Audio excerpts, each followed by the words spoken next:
Very good afternoon to all of you. आप सारे लोगों का सुपर 50 के एक और सक्सेस स्टोरी में स्वागत है। आज मैं सुमित को आप लोगों से इंट्रोड्यूस करना चाहूंगा। सुमित अपना इंट्रोडक्शन देंगे। सुमित का सिलेक्शन आरआरबी क्लर्क में हुआ है और आईबीपीएस क्लर्क में भी हुआ है।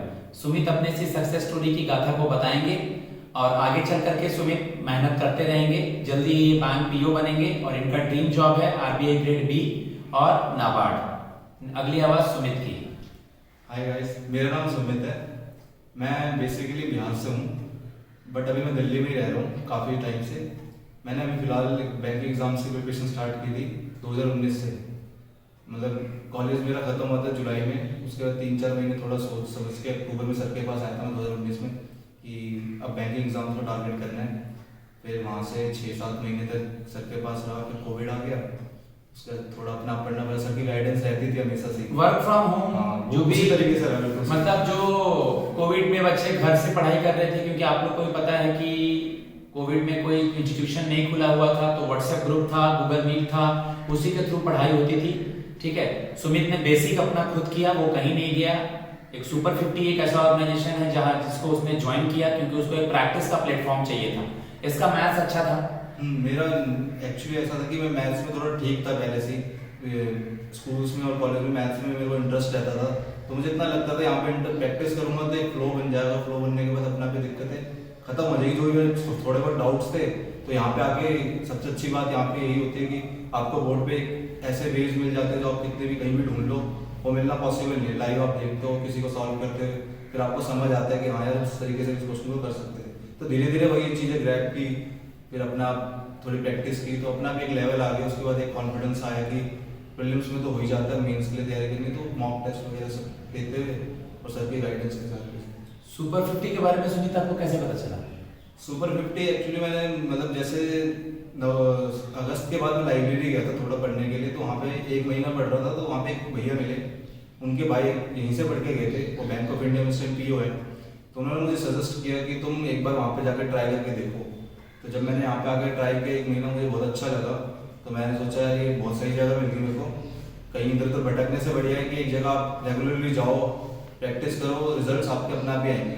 और यहाँ से रिजल्ट्स दिखते थे, क्योंकि हम जब आते थे तो कोई ना कोई आता था, बताता था अपनी सक्सेस स्टोरी कि हम यहीं से निकल के कैसे गए। और सबसे बड़ा एग्जाम्पल बस लाइब्रेरी में भैया थे, उन्होंने बताया था कि वहाँ पे जाके आपको इधर उधर भटकने की जरूरत नहीं पड़ी। एक जगह जाओ, स्कूल का माहौल मिलेगा, पढ़ते रहो रेगुलर, बस। बिल्कुल। उत्तराखंड का एक स्टूडेंट था हमारा जिसका नाम था मनोज जोशी।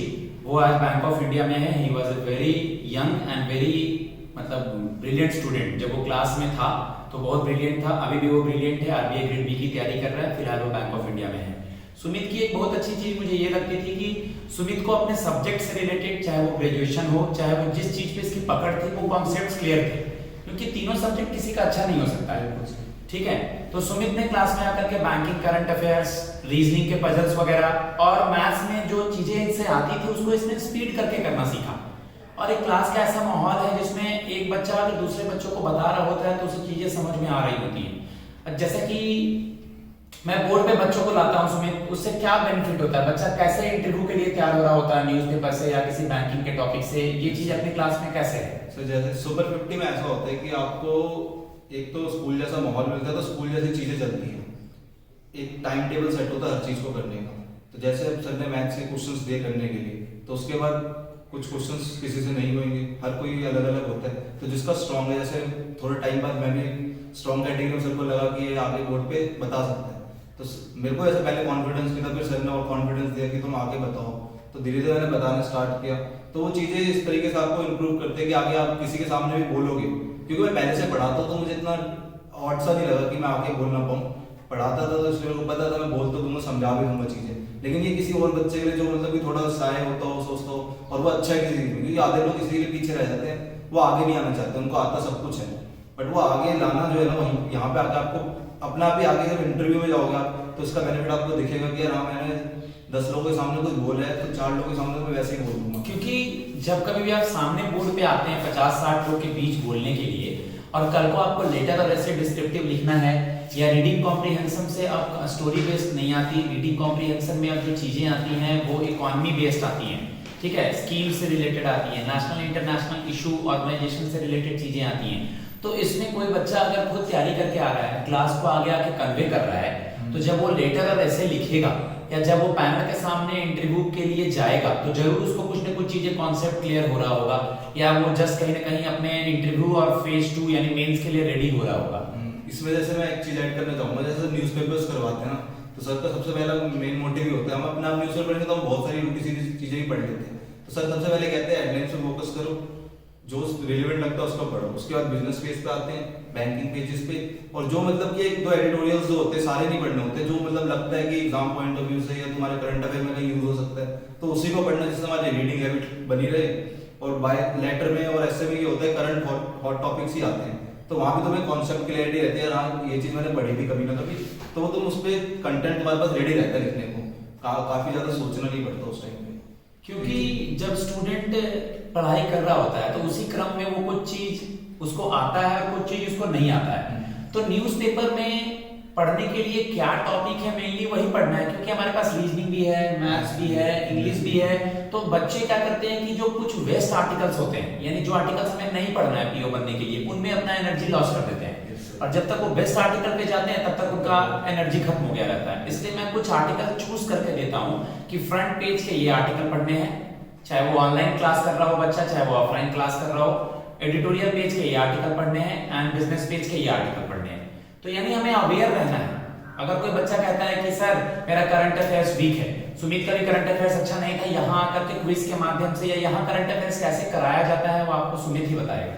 मेरा करंट अफेयर, क्योंकि मेरे प्रीलिम्स तो वही थी, तो पहली बार बैंकिंग एग्जाम में आया था 2019 में, जब यहाँ पे आया था तो मैं यहाँ पे देखता था कि यार मैं तो प्रीलिम्स की तैयारी करने आया हूँ, लेकिन यहाँ पे देखता था कि सब मेंस के पहले दिन से मेंस की तैयारी करते हैं, कि डेली बेसिस पे करंट अफेयर्स किए जाते हैं, क्विजेस होते हैं।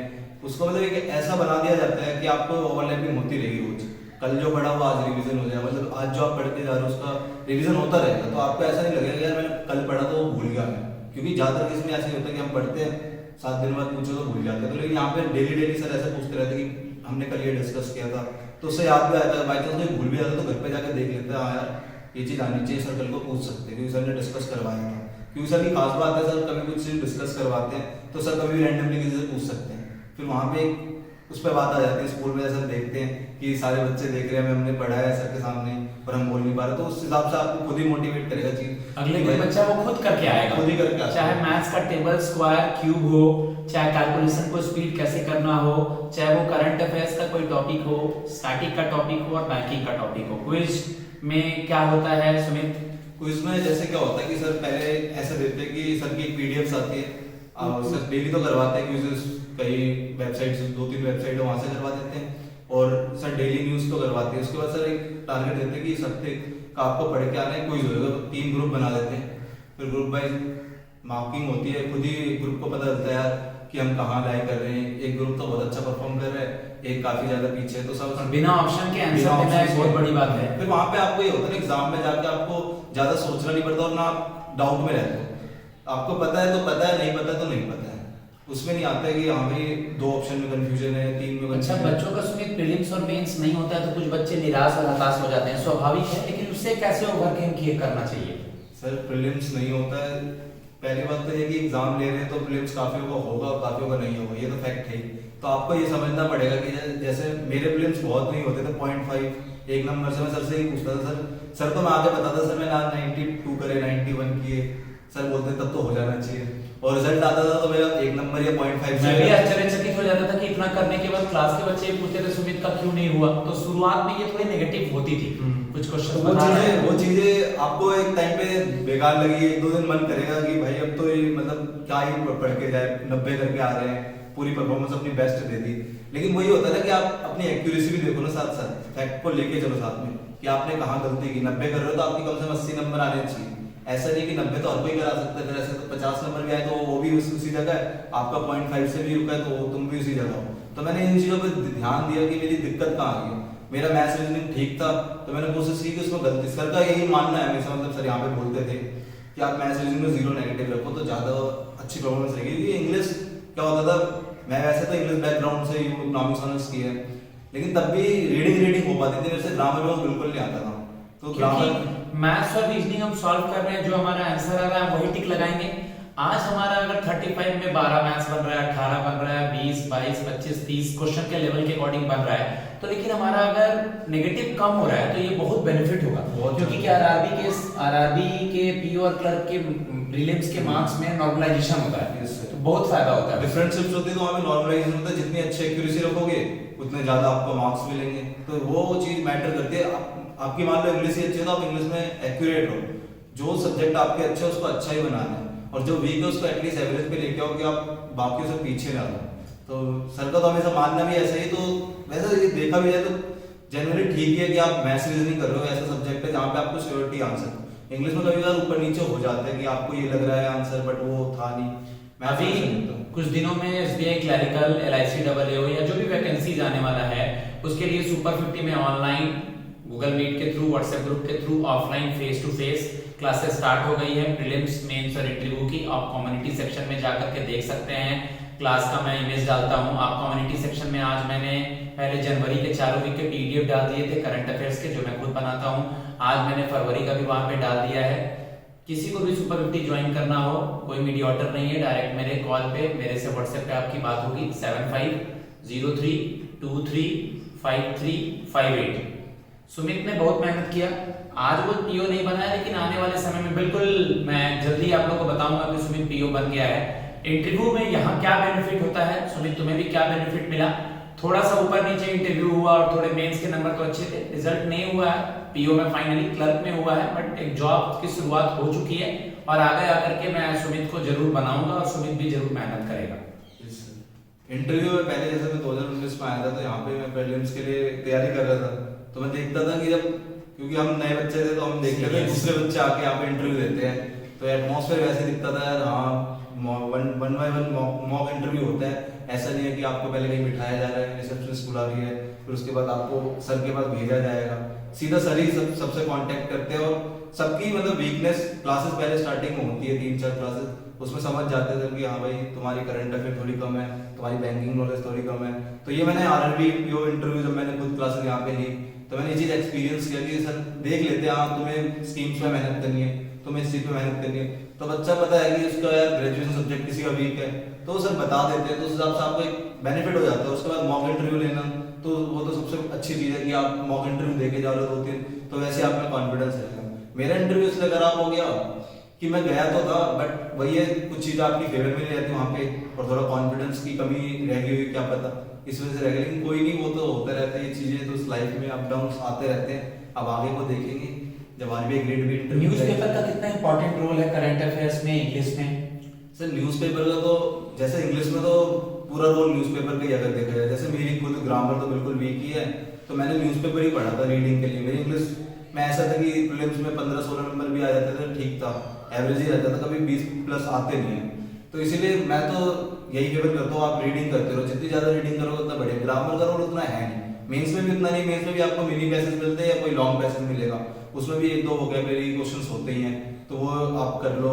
ग्रामर से आपको मतलब ये समझ लो 5-6 नंबर की होती है, तो काफी लोग ग्रामर ही करते रहते हैं पूरे दिन। तो एसएससी का एग्जाम तो है नहीं कि आप ग्रामर से इसको क्रैक करोगे, आपको बैंकिंग करना है तो आपको रीडिंग एबिलिटी, आपकी अंडरस्टैंडिंग अच्छी होनी चाहिए। वो एक ही सोर्स है उसका कि आप रीडिंग करो, या तो न्यूज़पेपर कर लो, या आपका इंटरेस्ट है किसी ब्लॉग का पढ़ने में तो ब्लॉग पढ़ो, या नॉवेल्स पढ़ लो, जिसमें आपका इंटरेस्ट है। पीओ बनने के लिए बच्चों को ओवरऑल क्या करना चाहिए, ओवरऑल एक क्या स्ट्रैटेजी रखनी चाहिए?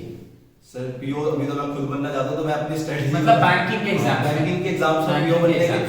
पीओ बनने के लिए कुछ नहीं करना, आपने बस प्रीलिम्स की आपको एक कॉन्फिडेंस आना चाहिए। पहले प्रीलिम्स का इतना कर लो, लोग कहते हैं कि मेंस की पहले दिन से ही तैयारी करो, ऐसा जरूरी है, ठीक है आप जीके लेके चलो, लेकिन आपको प्रीलिम्स में इतना कॉन्फिडेंस लाना पड़ेगा कि आप मेंस के लिए तैयार हो।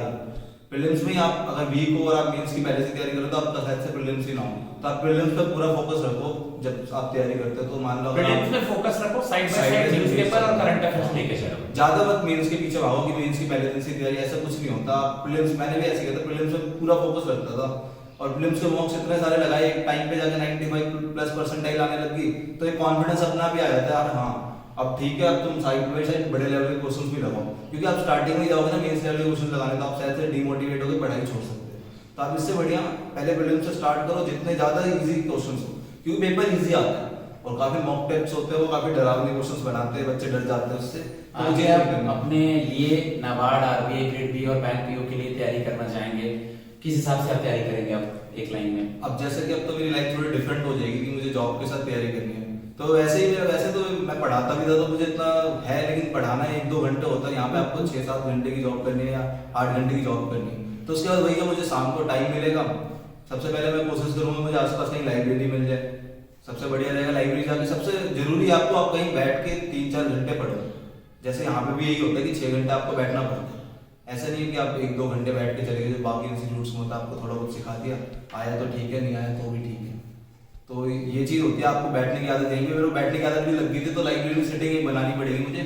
और वही है कि मैं 6 बजे 7 बजे मेरी छुट्टी होती है जॉब से, तो उससे 10 बजे तक मैं पढ़ूँ, जितना ज़्यादा ग्रैब कर पाऊँ, जितना ज़्यादा मेरे को टाइम मिलेगा उस टाइम मैं पढ़ने का ही सोचूंगा। जैसे मेरे वीक्स ऑफ होंगे, वीकेंड्स पे ऑफ होंगे, तो मैं उस टाइम यही सोचूंगा जितना ज़्यादा मैं, क्योंकि मेरी बेसिक्स तो क्लियर है, मुझे प्रैक्टिस करनी है। और जो मेरा आगे सिलेबस है, जैसे आरबीआई ग्रेड बी का फेज 2 का, तो वो सब्जेक्टिव है थोड़ा, तो उसको रीडिंग्स में मैं अपने इन्वॉल्व करूँगा जिससे मेरी इंग्लिश भी ठीक हो। तो इसी तरीके से आगे आगे देखेंगे, बाकी जो होना वो हो गई। बिल्कुल। मैं आज के लिए फिनिश करने के पहले बस एक लाइन बोलूंगा।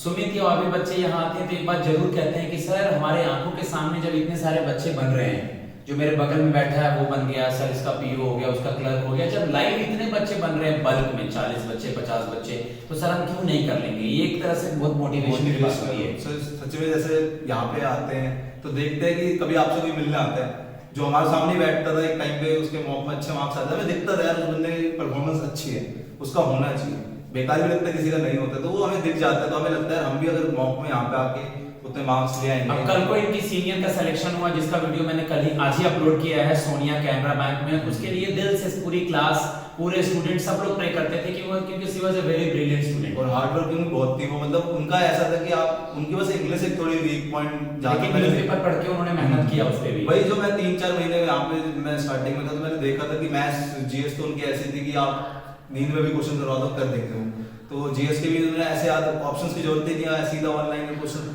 सीधा आंसर बता देती, तो वो मैं देख के खुद सोचता था यार मेरे को भी ऐसा ही बनना है, या मेरी मैथ्स भी थोड़ी ऐसी लेवल की होती है, उनके मार्क्स भी दिखते थे मॉक में, तो उस हिसाब से लगता था इनका तो होना चाहिए कहीं ना कहीं। अब किसी ना किसी वजह से रह जाता है, किसी न किसी चीज में कोई ना कोई चीज होती है, तो वही चीज है, इंस्पिरेशन है वो सबके लिए कि तुम कैसे फेलियर्स के बाद भी अपनी सक्सेस देखते हो, वो अलग चीज होती है।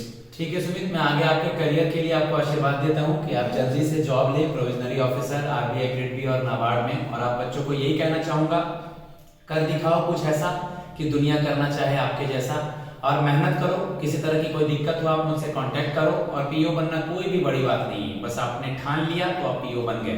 और भी सक्सेस स्टोरी के साथ मैं आप लोग के सामने आता रहूंगा, और बीच बीच में मैं आप लोगों को कुछ टॉपिक्स या कोई भी चीजें जो है वीडियो में आप लोग को दिखता रहेगा। बट आप लोग मेहनत कीजिए, क्योंकि आप में क्वालिटी है, आप मेरे यहाँ पढ़िए, घर पे पढ़िए, कहीं भी पढ़िए, बट आपकी जॉब जरूर होगी। आपको प्रीलिम्स में, मेंस में, इंटरव्यू में कहीं भी कोई दिक्कत हो रही है, आप मुझसे मिल सकते हैं, मुझसे कांटेक्ट कर सकते हैं। आज के लिए फिलहाल इतना ही, धन्यवाद।